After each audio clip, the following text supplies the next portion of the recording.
આજના સમયમાં અનેક યુવાનો જે માણસો પોતાના વ્યવસાયમાં સફળ થયા હોય એવા રસ્તા ઉપર જ જવાનો પ્રયત્ન કરે છે.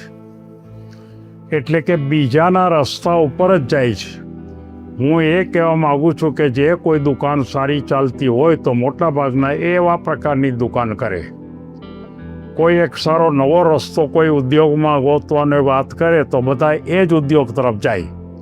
અને એ રીતે કોઈ પણ માણસ જો બીજાની નકલ કરે તો અમુક ઊંચાઈથી વધારે પહોંચી શકતા નથી. જો તમારે ખરેખર બહુ ઊંચાઈ પર પહોંચવું હોય તો તમારે તમારો નવો રસ્તો બનાવવો પડે. અને જો નવો રસ્તો બનાવો તો જ તમે વધારે ઊંચાઈ પર જઈ શકો.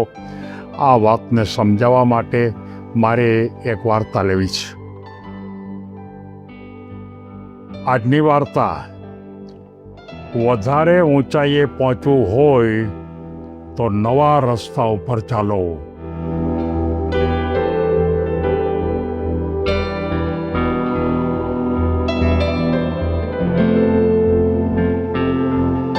અર્જુન નામનો યુવાન બહુ જાજો ભણ્યો નહોતો, પણ એના કુટુંબની અંદર પહેલેથી જ કોઈ ને કોઈ પ્રકારનો વ્યવસાય કરવો એ પ્રકારની વાત હતી. એટલે અર્જુનને પણ બીજી કોઈ દિશા સૂઝે નહીં. એ તરત જ વિચાર કરે કે આખા આપણા શહેરની અંદર એટલે કે આપણા પરામાં વધારેમાં વધારે સારું કોનું ચાલે છે. એટલે તરત જ વિચાર કરે કે આ જે કપડાનો સ્ટોર કર્યો ને એ સ્ટોરની અંદર એનું વધારેમાં વધારે ચાલે છે. એટલે તેના મનમાં વિચાર આવ્યો કે તો પછી મારે કપડાનો સ્ટોર કરું તો, અને કપડાના સ્ટોરની શરૂઆત કરી. પણ ધીમે કરતાં એ સ્ટોરમાં કેટલીક મુશ્કેલીઓ આવે. કેટલાક રંગના કપડાઓ આવી જાય અને કોઈને પસંદ ન પડે તો એ કપડાં પડ્યા રહીએ, એનો પ્રોફિટ ચાલ્યો જાય. અને હકીકતમાં આ રીતે માત્ર પોતાને કપડાના કારણ કે બીજાના રસ્તા ઉપર હતો. બીજા રસ્તાને ખબર હતી કે કોઈ માલ પડ્યો રહીએ તેનું કરવું શું, જ્યારે આને તો ખબર નહોતી. એટલે એમાં એ નિષ્ફળ ગયો. એટલે પછી એના મનમાં પ્રશ્ન થયો કે હવે મારે શું કરવું. એટલે તરત જ એક બીજો રસ્તો લીધો કે એને સ્ટેશનરી દુકાન ખોલી. અને સ્ટેશનરીની દુકાન ખોલી તો સ્ટેશનરીમાં પણ ધીમે વધારે સારું ચાલવા માંડ્યું. પણ ગામમાં સ્ટેશનરીની દુકાન જાજી હતી એટલે એને બહુ નફો દેખાય નહીં, અને એ નફો પૂરતો પણ ન થાય. ઘરનું સંચાલન કરવું પણ અઘરું છે. અર્જુનને વિચાર આવ્યો કે આમાં તો મારું પૂરું પણ નહીં થાય. એટલે તરત જ એ પણ બંધ કર્યો. આમ એક પછી એક લગભગ 3-4 નાના બિઝનેસો એણે શરૂ કર્યા. પોતાની દુકાન હતી એટલે એ દુકાનની અંદર ફરી વખત પાછું બીજું નવું શરૂ કરે. અને આમ 4-5 વ્યવસાય કર્યા, પણ એકેયમાં સફળ થતો નહોતો. અથવા તો આવક એટલી બધી ઓછી થાય કે એને ઘરનું પૂરું જ ન થાય. એટલે અર્જુનના મનમાં થયું કે તમારે કરવું શું. ત્યારે એક વખત એના મામાને ઘરે જાય છે શહેરમાં, અને મામાને એમ કહે છે કે મેં કેટલાય બિઝનેસ કર્યા પણ ચાલતા નથી. ત્યારે એના મામાએ કીધું કે તે ક્યાં વ્યવસાય કર્યા. એટલે એને એક પછી એક પોતે જે કર્યા એ એને બતાવ્યા. ત્યારે એના મામા એમ કહે છે કે તને આ બિઝનેસ કરવા માટેનો વિચાર ક્યારે આવ્યો. તો કે ગામમાં બધા એ બિઝનેસ કરતા હતા અને એનું સારું ચાલતું હતું એટલે મેં પણ શરૂ કર્યું. ત્યારે એના મામા કહે છે કે ભાઈ, જિંદગીમાં બીજાના રસ્તા ઉપર તમે કોઈ વ્યવસાય કરો તો તમે ઊંચાઈ ઉપર પહોંચી ન શકો. તમે નવો રસ્તો ગોતો. આજે સમાજને શેની જરૂર છે? તમારા એરિયામાં કે તમારા ગામમાં એ પ્રકારની વસ્તુ મળતી નથી. તો તમે એવી કોઈ વસ્તુના અનુસંધાનમાં તમે જો શરૂઆત કરો તો તમારો વ્યવસાય ચાલે. કોઈ પણ વિચાર કરો, પ્લાનિંગ કરો. તમારા મનમાં પણ એક જ વાત છે કે બહુ જાજા જે પ્રકારના બિઝનેસ કરતા હોય એટલે આપણે બીજાના રસ્તા ઉપર ન જવું, આપણે નવો રસ્તો ગોતવો અને નવી ટેકનિકથી જો આપણે કામ કરવાનો પ્રયત્ન કરીએ તો આપણે કામ કરી શકાય. ત્યારે મનમાં થયું કે હવે કરવું શું? ત્યારે એણે મનમાં વિચાર કર્યો કે કોઈ પણ આપણે એક એવા પ્રકારની વાત કરી કે ઘરની અંદર કોઈ પણ વ્યક્તિને કોઈ પણ વસ્તુ જોતી હોય તો એ આપણને લખાઈ જાય અને બીજે દિવસે આપણે લઈ ગામમાંથી અને વસ્તુ એને ઘરે પહોંચાડી દઈએ. કોઈ પણ વસ્તુ તમે ઘરે પહોંચાડી દો, આ પ્રકારનું એક નવો રસ્તો એના મનમાં સૂઝ્યો અને એ સૂઝ્યો એટલે એણે પોતે નક્કી કર્યું કે આમાં તો બહુ અનુકૂળ છે. કેટલી વસ્તુ ગામમાં મળતી ન હોય એટલે તરત જ એ લોકો લખાવી દે કે મારે આ વસ્તુ જોઈ છે. એ બધુંય આખા દિવસનું ભેગું કરી આવતીકાલે જઈ અને બધી વસ્તુ લઈ આવે અને ઘરે પહોંચાડી દે. બહુ રોકાણ પણ નહીં. અને આ રીતે કરવાથી ધીમે ધીમે ધીમે કોઈ પણ વસ્તુ કોઈ પણ વ્યક્તિને જોતી હોય તો અર્જુનને લખાવી દે અને આ રીતે અર્જુનને લખાવી દેવાની વાત એના મામાએ જે રસ્તો બતાવ્યો હતો એ રસ્તા ઉપર જાય. જિંદગીની અંદર હંમેશા યાદ રાખો કે તમારે જો બહુ ઊંચાઈ ઉપર જવું હોય, તમારે ઝાઝા પૈસા કમાવા હોય, તમારે વધારે મોટી પ્રતિષ્ઠા મેળવવી હોય, તમારે મોટા સ્પોર્ટ્સમેન થવું હોય, તમારે મોટા કલાકાર થવું હોય તો તમે નવો રસ્તો ગોતો.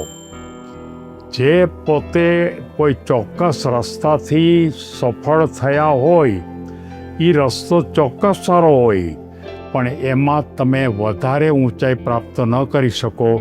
એ વ્યક્તિ જેટલી સફળ થઈ હોય એનાથી વધારે તો કોઈ સંજોગોમાં સફળ ન થાવ, પણ એના કરતાં ઓછા સફળ થાવ. એને બદલે તમે જો નવો રસ્તો પસંદ કરો અને એ નવા રસ્તા માટે આજે એટલી મોટી તકો પડી છે. આજે તમે એઆઈને પૂછો કે મારે પોતાને બિઝનેસ શરૂ કરવો છે, મારી પાસે પૈસા નથી, મારે નવો કોઈ બિઝનેસ શરૂ કરવો હોય તો કેવી રીતે શરૂ કરવો અને આ બિઝનેસ માટે મને તમે માર્ગદર્શન આપો, તો કોઈ ને કોઈ એઆઈમાંથી તમને આખી ગાઈડલાઈન આપશે કે આ રીતે શરૂઆત કરો. પૈસા મારી પાસે આટલા છે તો મારે વ્યવસાય કયો કરવો તો તમને એ રીતે રસ્તો બતાવશે. મારી પાસે 3 જણા છે અને અમે 3 કે 4 જણા ભાગીદાર તરીકે રહી શકીએ એમ છીએ તો એ તમને રસ્તો બતાવશે. આજના સમયની અંદર તમારે માર્ગદર્શન લેવા માટે ક્યાંય બહાર જવાની જરૂર નથી. તમે માત્ર એઆઈનો ઉપયોગ કરી અને તમે તમારી તમામ જરૂરિયાતને એની પાસે માગો અને એ તમને એક પછી એક તમને આપશે. એક અનુકૂળ ન પડે તો બીજી માગો, બીજી અનુકૂળ ન પડે તો ત્રીજી માગો. તમે માગતા જ રહ્યો. તમે માગો ને સંતોષ ન થાય તો વધારે માહિતી માગો અને આ રીતે જો તમે કરતા રહેશો અને કોઈ નવો રસ્તો તમે ગોતી કાઢશો તો જીવનમાં તમે બહુ ઊંચાઈ પર પહોંચશો એમ આ વાર્તા આપણને બતાવે છે. મારે સૌ યુવાનોને પણ આ જ દિશામાં લઈ જવા માટેની વાત છે. અને તમે કદાચ કોઈ નિષ્ણાંત ઉદ્યોગના કોઈ એકદમ તાલીમ આપતા હોય અથવા તો નિષ્ણાંત હોય એની પાસેથી પણ માર્ગદર્શન મેળવી શકો.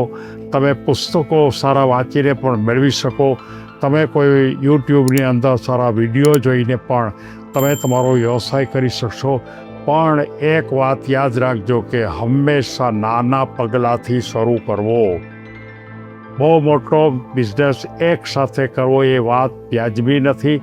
કાઇઝન પત્તી જે જાપાનીઝ પત્તી છે કે નાના ભાગથી શરૂઆત કરો તો એમાં આવતી તમામ મુશ્કેલી તમને ખબર પડે અને એ મુશ્કેલીનો સામનો કેમ કરવો એ પણ તમને સમજાય અથવા તો તમે પણ માર્ગદર્શન મેળવી શકો અને તમે આગળ વધી શકો.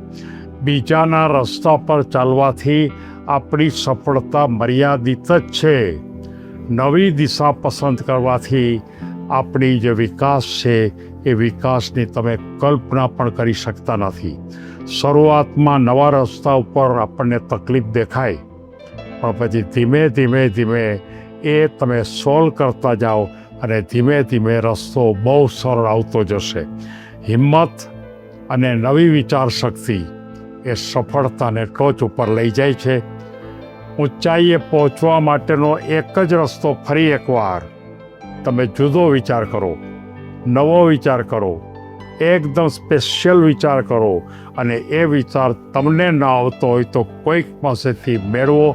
જાજી વાર તમે તપાસ કરો. શરૂ કરતાં પહેલાં 2-3-4 મહિના પહેલાં તમે માત્ર માહિતી જ મેળવો મારે શું કરવું છે, અને એના ઉપરથી નવી ભૂમિકા ઉપર જશો તો તમે આગળ વધશો. નકલ કરો જ નહીં, નકલથી દૂર લો. નવીનતા જ સફળતા આપે છે. પોતાનો રસ્તો બનાવનાર હંમેશા નેતા બને છે. એટલે કે કોઈ પણ ફિલ્ડમાં ઊંચાઈ જાય છે. ભીડમાંથી તમે બહાર નીકળો તો જ તમે ઊંચાઈ પર પહોંચી શકો. આજે મોટાભાગના માણસો ભીડમાં ફસાઈ ગયા છે.